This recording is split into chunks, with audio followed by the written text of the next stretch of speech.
ಆಟಿ ಮಾಸದ ತಿಂಡಿ ತಿನಿಸು ಉಣ್ಣುವ ಆಟಿಕೂಟದ ಭೋಜನದ ವ್ಯವಸ್ಥೆ ಪಿಲಿಕುಳ ಉದ್ಯಾನವನದ ಗುತ್ತುಮನೆಯಲ್ಲಿ ಮಾಡಲಾಗಿತ್ತು.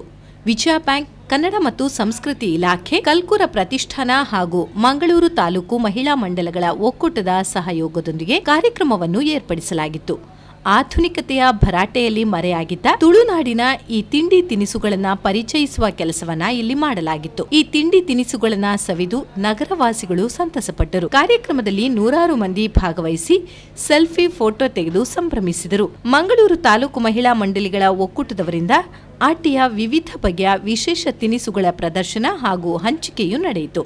ಕಾರ್ಯಕ್ರಮದಲ್ಲಿ ಮಧ್ಯಾಹ್ನ ಎಲ್ಲರಿಗೂ ತುಳುನಾಡಿನ ಊಟ, ತಿಂಡಿ ತಿನಿಸುಗಳ ವಿತರಣೆ ನಡೆಯಿತು. ಕಾರ್ಯಕ್ರಮವನ್ನ ಜಾನಪದ ವಿದ್ವಾಂಸ ಚಿನ್ನಪ್ಪಗೌಡ ಉದ್ಘಾಟಿಸಿದರು. ಮುಲ್ಕಿ ಮೂಡಬಿದ್ರೆ ಶಾಸಕ ಉಮಾನಾಥ್ ಕೋಟ್ಯಾನ್, ಪಶ್ಚಿಮ ವಲಯ IGP Arun Chakravarthi, Mangaluru mayor Bhaskar K, ಮಂಗಳೂರಿನ ಡಿಸಿಪಿ ಹನುಮಂತರಾಯ, ವಿಜಯ ಬ್ಯಾಂಕಿನ ಡಿಜಿಎಂ ಶ್ರೀಧರ್, ಪಿಲಿಕುಳ ನಿಸರ್ಗಧಾಮದ ಕಾರ್ಯನಿರ್ವಾಹಕ ನಿರ್ದೇಶಕ ಪ್ರಸನ್ನ, ವಿಜ್ಞಾನ ಕೇಂದ್ರದ ಡಾ ಕೆವಿ ರಾವ್ ಮತ್ತಿತರರ ಸಹಿತ ಕಾರ್ಯಕ್ರಮಕ್ಕೆ ಶುಭ ಹಾರೈಸಿದರು. ಮಧ್ಯಾಹ್ನ ಭೋಜನದಲ್ಲಿ ಉಪ್ಪಿನಕಾಯಿ, ತಿಮರೆ ಚಟ್ನಿ, ನೀರು ಮಾವಿನಕಾಯಿ ಚಟ್ನಿ, ಮುಳ್ಳು ಸೌತೆ ಪಚ್ಚೋಡಿ, ಉಪ್ಪಟ್ ಬಚ್ಚೀರ್, ಕಡಲೆ ಪಲ್ಯ, ತಜ್ಜನ್, ಹಲಸಿನ ಬೀಜ ಉಪ್ಪುಕರಿ, ಕಣಿಲೆ, ಹೆಸರುಗಸಿ, ಮೆಂತೆ ಗಂಜಿ, ಪತ್ರೊಡೆ, ಹಲಸಿನ ಎಲೆ ಕೊಟ್ಟಿಗೆ, ಹರಿವೆ ದಂಟು, ಸೇವು ದಂಟು, ಹೀರೆ ಮತ್ತು ಪಡವಲಕಾಯಿ ಸಾಂಬಾರ್, ಸೌತೆಕಾಯಿ ಹುಳಿ, ಕುಚ್ಚಲಕ್ಕಿ, ಬೆಳ್ತಿಗೆ ಅನ್ನ, ಹುರುಳಿ ಸಾರು, ಜೀಗುಜ್ಜೆ, ಶಿಮ್ಲಾ ಮೆಣಸು ಪೋಡಿ ಮತ್ತಿತರ ತುಳುನಾಡಿನ ವಿಶೇಷ ತಿಂಡಿ ತಿನಿಸುಗಳಿದ್ದವು. ಕನ್ನಡ ಮತ್ತು ಸಂಸ್ಕೃತಿ ಇಲಾಖೆಯ ಪ್ರಾಯೋಜಕತ್ವದಲ್ಲಿ ತೆಂಕುತಿಟ್ಟಿನ ಪ್ರಸಿದ್ಧ ಭಾಗವತರಾದ